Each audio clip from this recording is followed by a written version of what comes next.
ಒಬ್ರು ಕಾಲರ್ ಇದ್ದಾರೆ ಬೆಳಗಾವಿಯಿಂದ ಅಶೋಕ್ ಕರೆ ಮಾಡಿದ್ದಾರೆ. ನಮಸ್ತೆ ಅಶೋಕ್ ಅವರೇ. ನಮಸ್ತೆ. ನಮಸ್ತೆ. ಯಾರ ಬಗ್ಗೆ ಕೇಳಬೇಕಿತ್ತು? ಮಗಳ ಬಗ್ಗೆ ಕೇಳಬೇಕಾಯ್ತು. ಓಕೆ, ಅವ್ರದ್ದು ಹುಟ್ಟಿದ ದಿನಾಂಕ ಹೇಳಿ. 15/3/2002. 15/3/2002. ಟೈಮು ಸಾಯಂಕಾಲ 8:20. 8:20. ಓಕೆ, ಏನು ಪ್ರಶ್ನೆ ಇತ್ತು ಸರ್? ದಶಾಭುಕ್ತಿ ಅದು ಯಾವುದಿದೆ, ಏನು ನಡೆದಿದೆ? ಓಕೆ, ಮಾತಾಡಿ ಶಾಸ್ತ್ರಿಗಳ ಹತ್ರ. ಅಶೋಕ್ ಅವರೇ ನಮಸ್ಕಾರ. ನಮಸ್ತೆ. ನಮಸ್ಕಾರ. ಯಾವ ಟೈಮ್ ನಡೀತಾ ಇದೆ ಅಂತ ತಮ್ಮ ಪ್ರಶ್ನೆ ಅಲ್ವಾ? ನೋಡಿ, ಅವರಿಗೆ ಈಗ ಶುಕ್ರ ದಶೆಯಲ್ಲಿ ಈಗ ಶುಕ್ರ ಭುಕ್ತಿ ನಡೀತಾ ಇದೆ. ಶುಕ್ರ ಜಾತಕದಲ್ಲಿ ಉಚ್ಚ ಸ್ಥಾನದಲ್ಲಿದ್ದಾನೆ, ಅಲ್ಲಿ ರವಿ ಯುಕ್ತನಾಗಿದ್ದಾನೆ. ಹೀಗಾಗಿ ಮೌಢ್ಯತೆಯನ್ನು ಗಮನಿಸೋಣ. ಮೌಢ್ಯನಾಗಿಲ್ಲ, ಇದು ತುಂಬ ಒಳ್ಳೆಯದು, ತುಂಬ ಚೆನ್ನಾಗಿದೆ. ಮೌಢ್ಯನಾಗಿಲ್ಲದೆ ಇದ್ದರೆ ಗ್ರಹಗಳು ಅವುಗಳ ರಶ್ಮಿಗಳು ಅಂತ ಕರೀತಾರೆ ಅದನ್ನು. ಆ ರಶ್ಮಿಗಳು ತುಂಬ ಸಮೃದ್ಧವಾಗಿದ್ದರೆ ಹೆಚ್ಚಿನ ಫಲ ತಂದುಕೊಡುತ್ತೆ ಅಂತ ಮಾಲವೀಯ ಯೋಗದ ಫಲ ಇದು. ಹೀಗಾಗಿ ತುಂಬ ಚೆನ್ನಾಗಿದೆ. ಲಾಭಾಧಿಪತಿಯಾದ ಚಂದ್ರನೂ ಇದ್ದಾನೆ, ವ್ಯಯಾಧಿಪತಿ ರವಿಯೂ ಅಲ್ಲಿದ್ದಾನೆ. ಸಪ್ತಮದಲ್ಲಿ ರವಿ ಶುಕ್ರ ಚಂದ್ರ ಇರತಕ್ಕಂಥದ್ದು ಸ್ವಲ್ಪ ವಿವಾಹಕ್ಕೆ ಸ್ವಲ್ಪ ತೊಂದರೆ ಉಂಟು ಮಾಡಬಹುದು. ಹೀಗಾಗಿ ಆ ಗ್ರಹಶಾಂತಿ ಬೇಕು. ಆದರೆ ಒಳ್ಳೆಯ ಯೋಗ ಅಂತೂ ಇದೆ.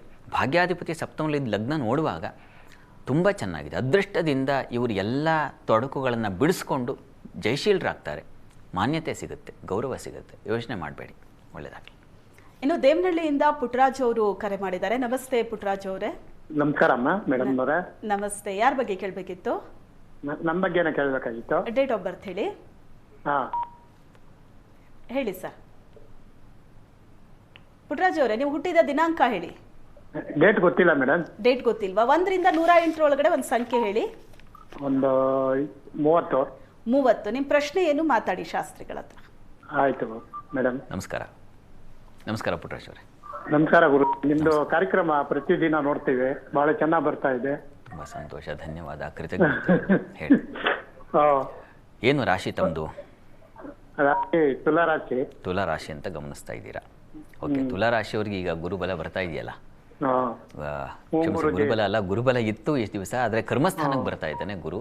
ಅದು ತುಂಬ ಒಳ್ಳೆಯದು. ಈಗಷ್ಟೇ ಹೇಳಿದ್ನಲ್ಲ, ಕರ್ಮಸ್ಥಾನದಲ್ಲಿ ಸಂಚರಿಸಿದ್ರೆ ಒಂದು ಮಾನ್ಯತೆ, ಗೌರವ. ಕರ್ಮಸ್ಥಾನ ಅನ್ನೋದು ಅದು ಜೀವನ ಸ್ಥಾನ.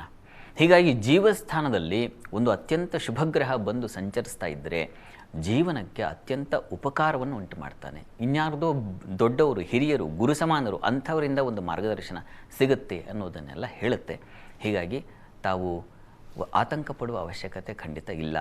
ಮುಂದಿನ ಹಾದಿ ಹೇಗಿದೆ ಅಂತಂದರೆ ತುಂಬ ಚೆನ್ನಾಗಿದೆ. ಅಕ್ಟೋಬರ್ ನಂತರ ಇನ್ನೂ ಹೆಚ್ಚಿನ ಶುಭ ಫಲ ಕಾಣ್ತೀರಾ. ಹೀಗಾಗಿ ಸ್ಟೆಪ್ ಬೈ ಸ್ಟೆಪ್ ಜೀವನ ಮೆಟ್ಟಿಲನ್ನು ಹತ್ತಕ್ಕಂಥದ್ದು, ಅದು ಏಳಿಗೆಯ ಮೆಟ್ಟಿಲುಗಳು, ಆ ರೀತಿಯಲ್ಲಿ ಇದೆ.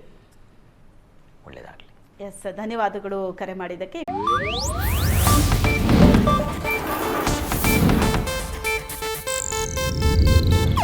ಇದು ಏಷ್ಯಾನೆಟ್ ನ್ಯೂಸ್ ನೆಟ್ವರ್ಕ್ ಪ್ರಸ್ತುತಿ.